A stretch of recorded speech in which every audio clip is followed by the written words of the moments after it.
This idea that something is not possible is the biggest lie that we've ever bought. And I feel really blessed and fortunate because I used to have so many things I thought were not possible 25 years ago before I got my bars run and started using access tools.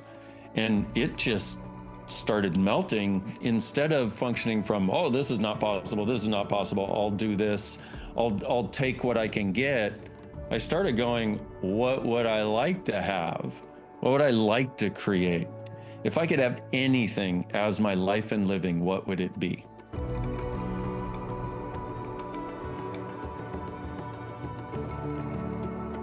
Here's the interesting part is we all have areas of our lives that just flow with ease. That's when we're being us, whatever that is. The areas that don't, the areas that we think are impossible, is where we are not being us. We are functioning from something called a platform. And a platform is what you learn to create as you in this reality. So you can have things that are impossible so people don't see the magic that you are. And when I say people, I mean everybody else, including you. What's required is for us to function from chaos instead of order.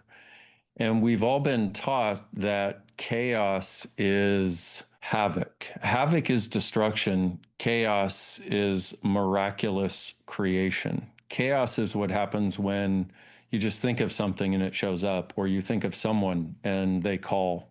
That's chaos. That's where you want to live your life from. So, one question that you can ask for the impossible areas is what have I decided is not possible or changeable with this that actually is?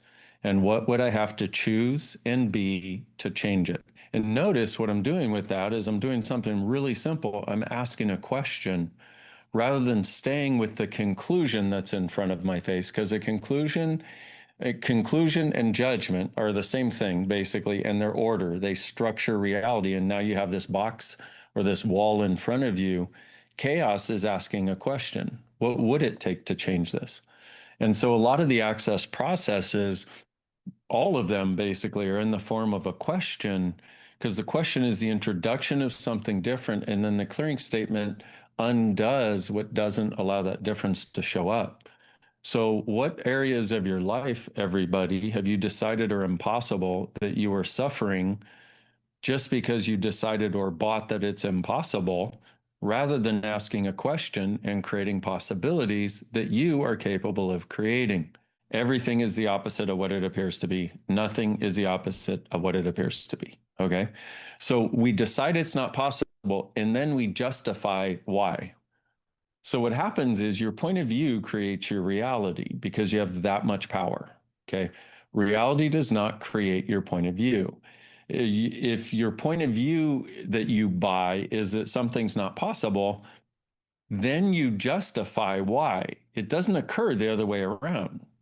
So wait a minute. You mean me taking the point of view that's not possible, then I come up with points of view and I justify why?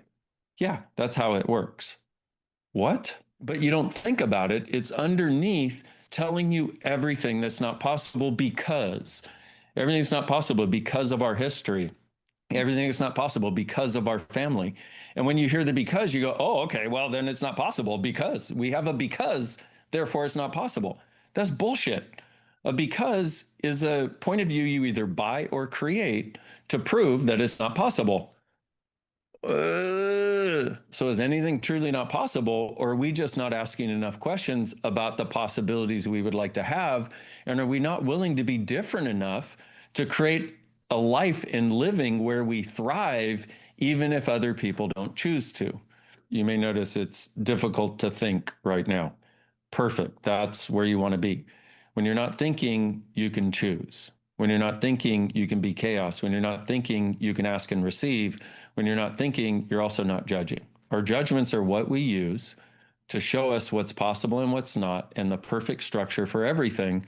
And we keep trying to fit everything we choose into the right, good, perfect, and correct structure rather than allow ourselves to choose what would make us happy.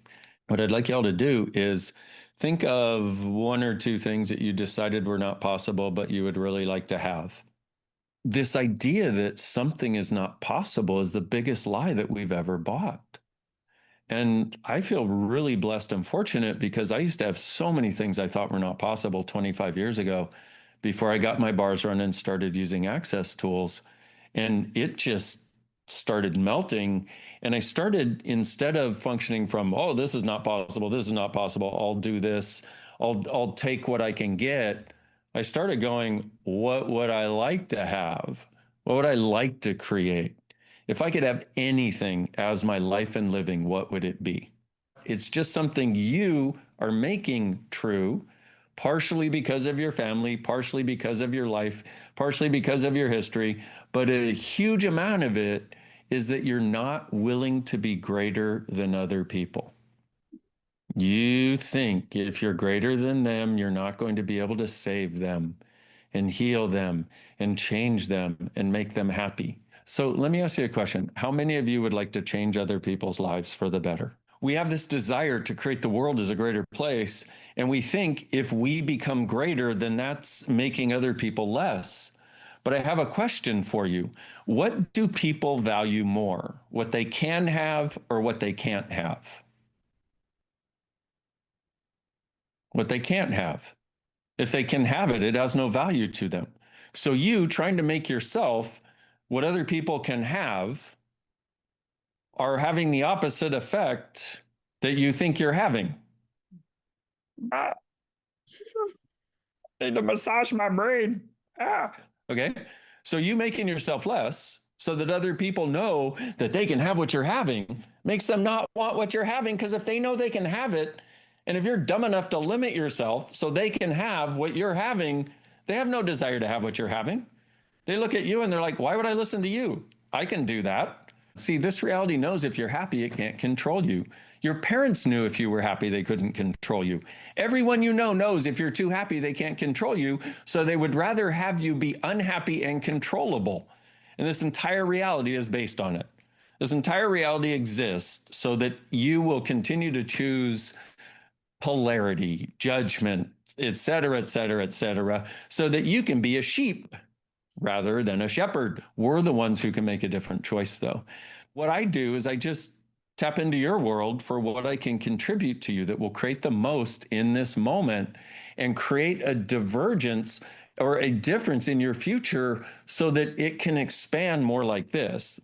Okay. What if you lived your life more like that? What if every day were about expanding your life, enjoying it more, basically just being happier? What would have to change in your life right now? Top three things that if you change them, you'd be happier. You start to perceive things differently. But this is the gift of you too. When you be you, have you ever noticed you have so many people in your life that are like, I really like being around you. You're like my favorite person. And it's really great also because the unhappiest people in the world, the ones that want to suck the life out of everybody, who do they want to call more than anyone else? That's right, you. You know why? Because they know something you don't. You have an immense universe of energy that you contribute just by breathing. This devaluing myself by not having. How much are you devaluing you by not having? Oh, dude. And isn't it interesting? Because we think there's somehow some grand, I don't know, like all structures of the world that are like, it is appropriate for you to have this and not have this. And it's, you must suffer this way and not this way. That's all invented. That's all bullshit. Do me a favor, please listen to this audio again, not necessarily even for the words, but for the energy. Because what'll happen is it will meet you where you are in that moment and expand it. Okay. If you ever get into the dumps, where you're like, it's impossible, yuck. Listen to this. Okay. Listen to it enough times until you get happy again, and then go create your life. So, the three things that I asked, if they change, you would get happier. Huh. Now I'd like you to just get a sense of them now. Are they different already? What's different is you. You're no longer living from same place, same thing. This is all that exists. Just by being together, you start to have your head expand. That is the gift of us. Okay. It's the gift of you, it's a gift of me, it's a gift of us together, especially. What if you knew from this moment forward, you are no longer alone? You are not the only one of your kind, okay? There are a bunch of us weirdos that desire way more for all of us. And now is our time, and now is our space to actually create it.